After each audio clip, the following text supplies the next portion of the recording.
Tenga buen informativo.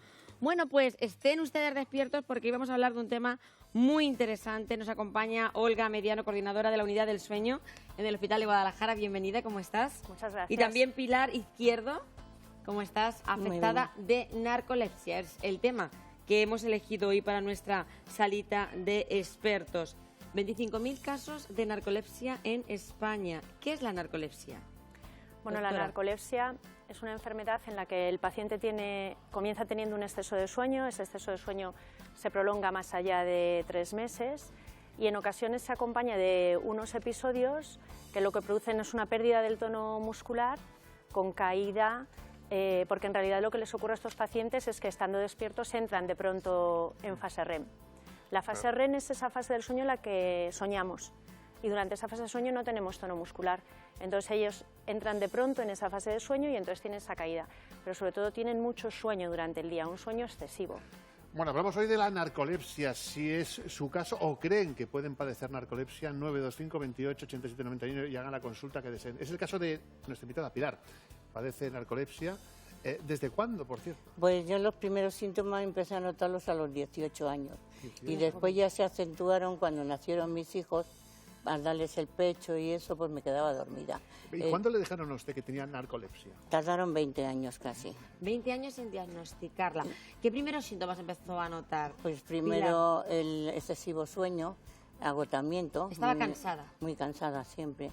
Y claro, había veces que me levantaba, tenía que llevar los niños al colegio cuando ya empezaron a crecer y cuando volvía me tenía que echar.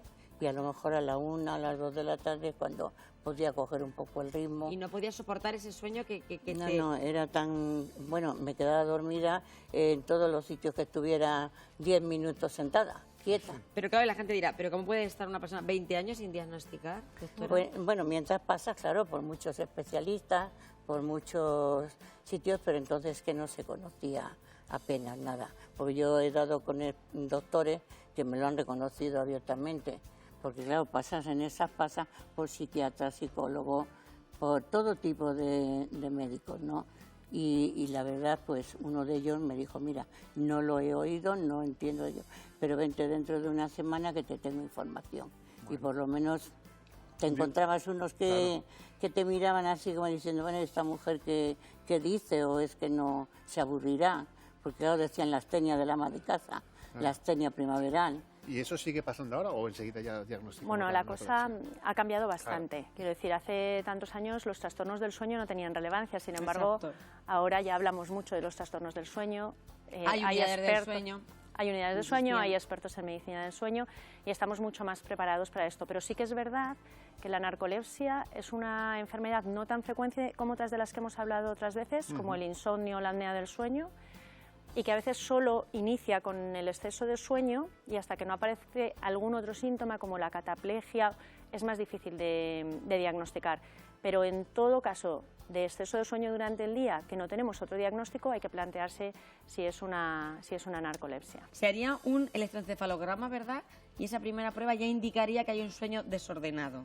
En realidad es una polisonografía que lleva un electroencefalograma, se hace durante toda la noche. Eso es, el paciente duerme en la unidad, pero no es el estudio habitual que hacemos de dormir en la unidad solo, sino que a la mañana siguiente se le deja durmiendo durante la mañana una serie de siestas.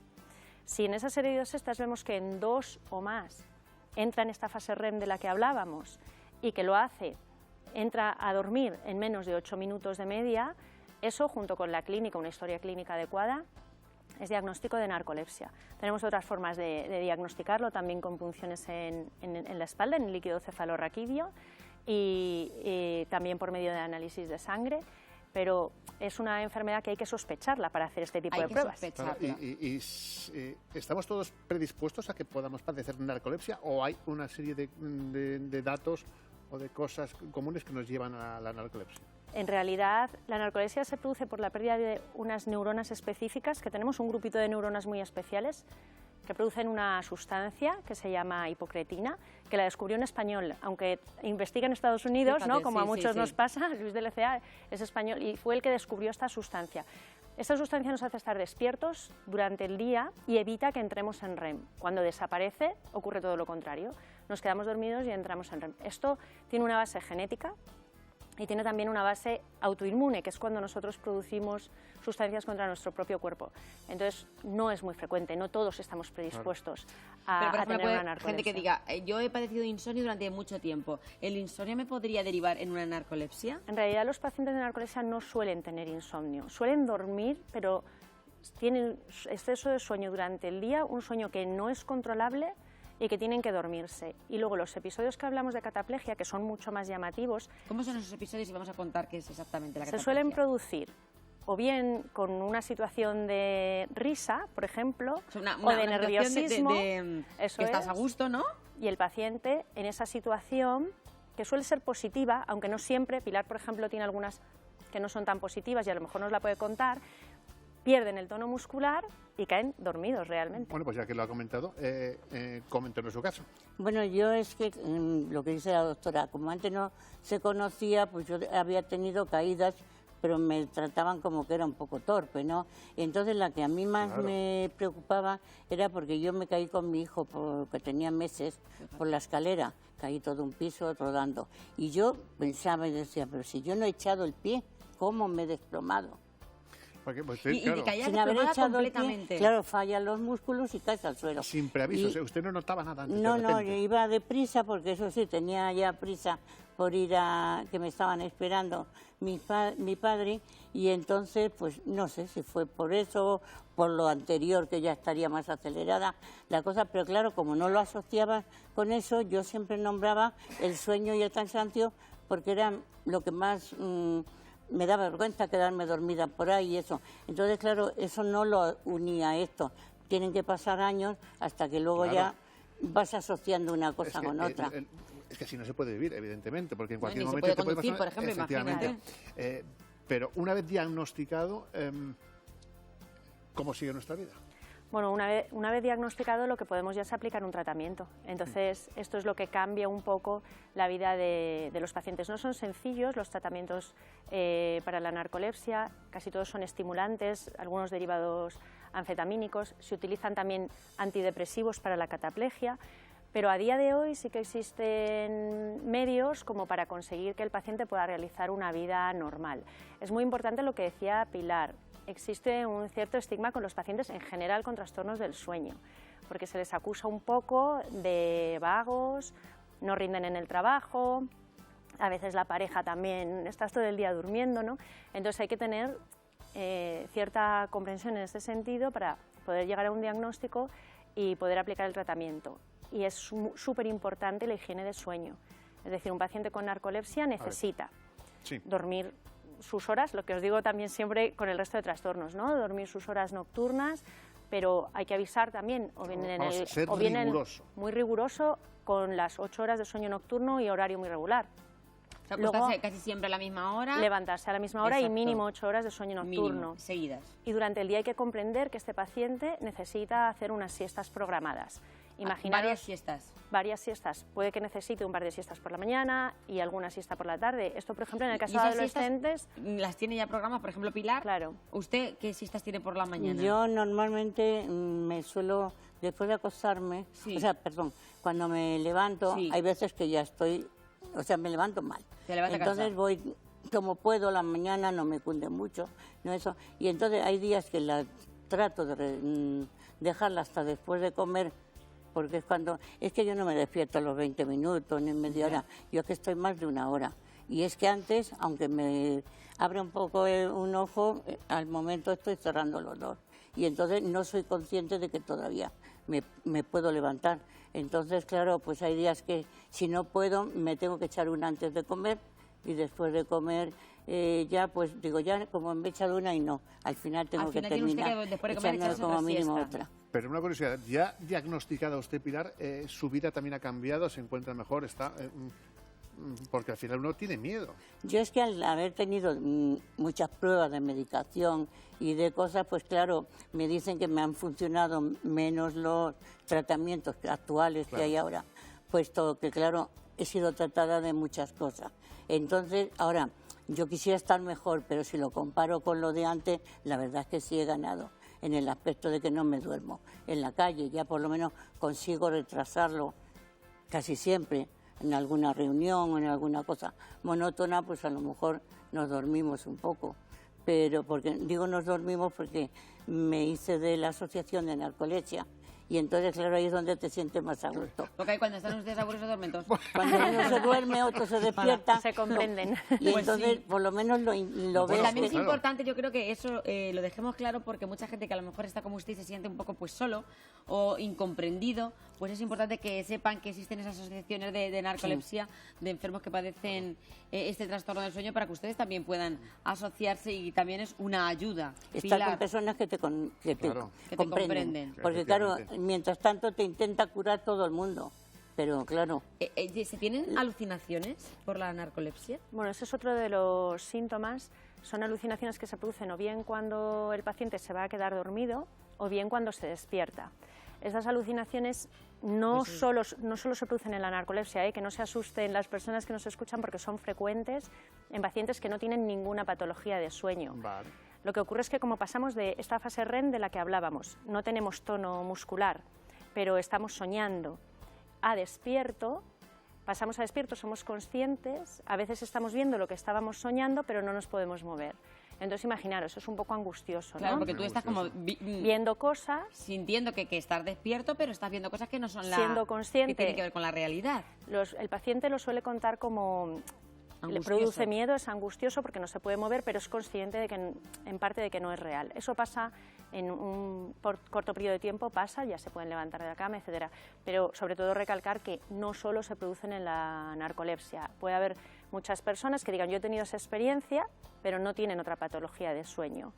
Y esto se asocia también a las parálisis de sueño, ¿no? Que es esto, no poder estar en la cama, pero no poder moverse y no poder levantarse. Ahora que ya has dejado un poco el tema abierto, doctora, ya que eres la coordinadora de la unidad del sueño del Hospital de Guadalajara, también animamos a cualquier persona, cualquier espectador que tenga un trastorno Claro. del sueño y que quiera consultarnos. Ya saben que el 925 28 87 91 es el teléfono fijo, el 660 37 39 30, si quieren ustedes mandar un WhatsApp y nos preguntan sobre problemas que puedan tener ustedes a la hora de conciliar el sueño. Bueno, pues Pilar de la Puebla de Montalbán está al otro lado del teléfono, precisamente. Pilar, buenos días. Hola, buenos días.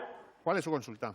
Pues quería hacer una consulta, doctora, porque tengo el síndrome de las piernas inquietas, brazos inquietos y por la noche no duermo muy bien.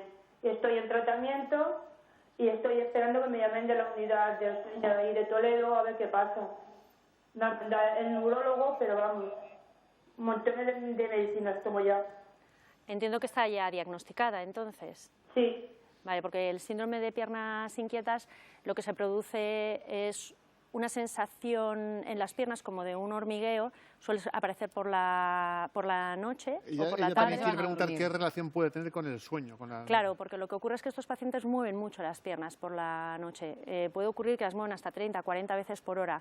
Entonces, eso produce microdespertares durante la noche que hacen que su sueño no sea de calidad. No consiguen alcanzar el sueño profundo. Por eso, al día siguiente se encuentran más cansados y con exceso de sueño.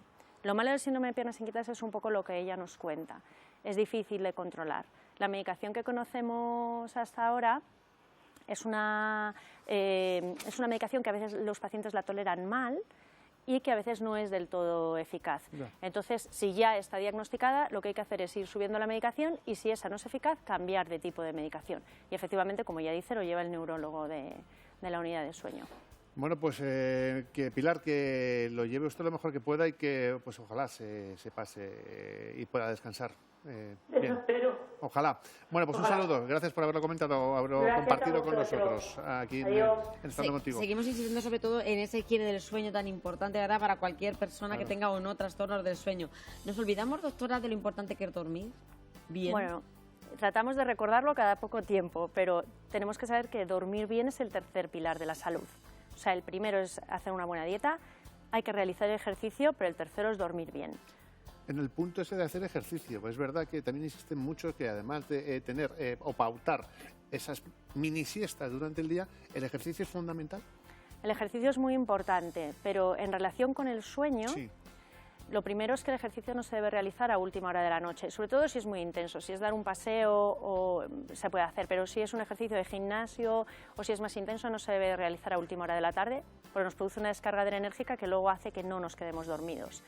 Y luego con las personas que hacen ejercicio de alto rendimiento, Cuidado, porque esto lo estamos estudiando mucho en el Hospital de Guadalajara y a veces ese alto rendimiento de ejercicio influye de forma negativa en el sueño, o bien por las horas en las que entrenan, los horarios en los que se levantan para competir, o bien por la ansiedad que produce la competición. De hecho, los deportistas de élite generalmente después de una competición les cuesta muchísimo conciliar el sueño. Hace un par de semanas estuvimos en el Congreso Nacional de Sueño con un montón de deportistas de élite, algunos nos contaron trastornos del sueño como el que estamos hablando hoy, por ejemplo, y efectivamente lo que vimos es que no cuidan su sueño y que todo lo ganan a base de perder horas de sueño y eso hace que rindan menos. Claro, pero mucha gente al final, el problema es que nos acostumbramos a dormir incluso utilizando algún tipo de medicación sin mejorar esas condiciones fundamentales para poder dormir nuestras horas oportunas. ¿Estamos demasiado enganchados a pastillas como los somníferos para conciliar el sueño de una manera, diríamos, artificial? Se toman en Doctora. exceso. Se toman en exceso. Siempre antes de tomar una pastilla tendríamos que asegurarnos, lo primero, de que el sueño es de mala calidad, como el paciente refiere, porque a veces existe una sensación de insomnio que es un falso insomnio, en el que el paciente realmente duerme bien, aunque tiene una percepción de mala calidad de sueño. Y en segundo lugar, primero haber aplicado todas las medidas de higiene de sueño. Si no se están aplicando todas las medidas de higiene de sueño, no se debe empezar a tomar una pastilla. Si todo eso no es suficiente y el paciente aún así se queda dormido durante el día, tiene exceso de cansancio, entonces hay que iniciar la medicación. Bueno, Pilar, ¿estás de bien? Bueno, ¿A ver si se está aburriendo? no, Me mucho gustó. menos. Le quería hacer una pregunta. Porque yo todo lo que venga de información me viene Claro. muy Le bien. viene muy bien a usted. Dice usted que más o menos cuando tenía 18 años. A los 18 empecé ya a costarme mucho salir del sueño. ¿Y antes qué tal estaba Levantarse. usted? Antes de los 18 años, ¿usted dormía bien? Bueno, yo recuerdo haberme sentado en la cama a estudiar, como decían que era bueno para... Y o sea, que yo creo que ese sueño tan fuerte comenzó a partir de los 18. He sido siempre dormilona, eso sí, pero vamos, no tanto por la mañana. Decía esto porque no sé si hay una edad, por sus estudios, que pueda aparecer la narcolepsia y si hay más eso, o se da más la narcolepsia entre mujeres u hombres. Efectivamente, la edad está entre los 15 y los 35 años, es cuando suelen aparecer los síntomas, aunque hay niños y hay personas más mayores en las que aparece. No hay tanta diferencia de género como en otras patologías que hemos hablado, como la apnea del sueño, pero está mucho más igualado en cuanto al género, pero la edad suele ser esa edad, una edad media, ¿no? Jóvenes de edad media. Y aquí ha dicho los niños, ¿cómo podemos detectar los padres que nuestro hijo tiene? Nos vamos antes a Torrejón de Rey, que Venga, nos luego están me dice esperando lo en de los Guadalajara. niños. Mari Carmen, buenos días. Hola, buenos días. Cuéntenos, ¿qué le ocurre? Mira, yo estoy diagnosticada del 2011 con una apnea de sueño con 122 paradas a la hora. Lo que pasa es que me pusieron la máquina, pero no la admito porque me pongo muy nerviosa. ¿Qué me aconseja? Es una faena. Bueno, 122 paradas por hora son un montón de paradas, ¿eh? Sí. ¿Le puedo preguntar una cosa? ¿Tiene usted obesidad? ¿Tiene sobrepeso? Sí, Vale, ha intentado perder peso, entiendo, y no lo consigue. exactamente. Tengo hipotiroidismo, estoy operada Vale. también. Bueno, lo primero sería tratar la obesidad, porque si con dieta ya no es posible, se puede plantear incluso, si hay una obesidad mórbida, una cirugía bariátrica para que consiga perder peso. Como alternativa a la CPAP en pacientes con apnea del sueño grave que no la toleran, están los dispositivos de avance mandibular. No sé si se lo han planteado, obviamente hay que ver al paciente, ¿no? Y ver si lo puede ¿Y cómo son tolerar. esos dispositivos, doctora? Pues son como los aparatitos de los niños que se ponen por la noche, que lo que hacen es avanzar la mandíbula por delante del maxilar. Entonces ganan espacio a la vía aérea y hacen que el paciente haga menos pausas respiratorias.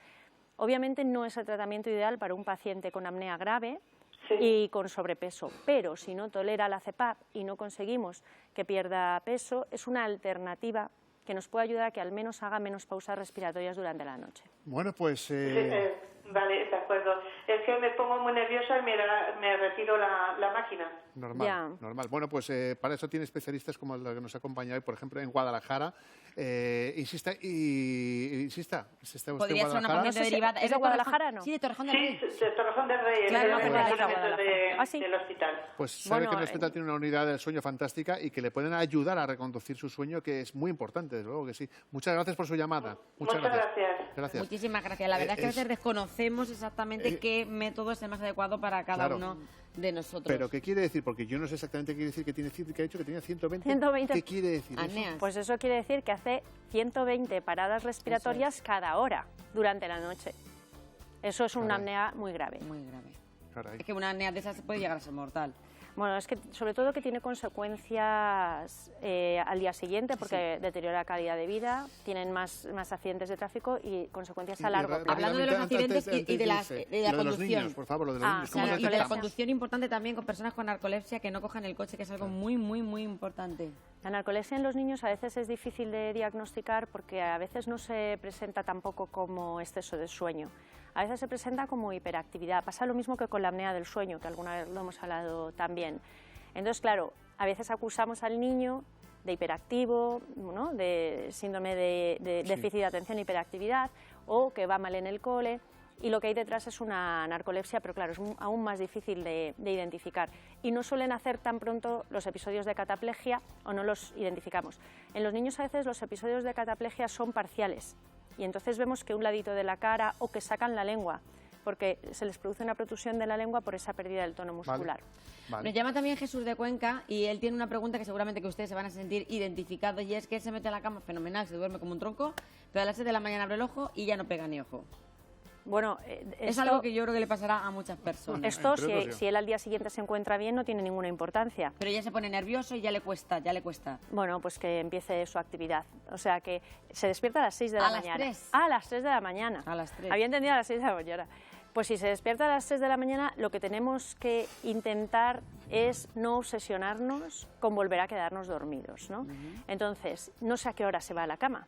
Porque claro, lo que puede ocurrir es que se vaya a la cama excesivamente temprano y ya haya dormido, imaginaros, 5 o 6 horas y entonces no sea capaz de volver a dormirse. Pero cuando pases es mejor quedarse en la cama o te levantas de la cama. Pues nosotros a los pacientes con insomnio les recomendamos que se levanten a hacer algo aburrido, algo que no les guste hacer, ¿no?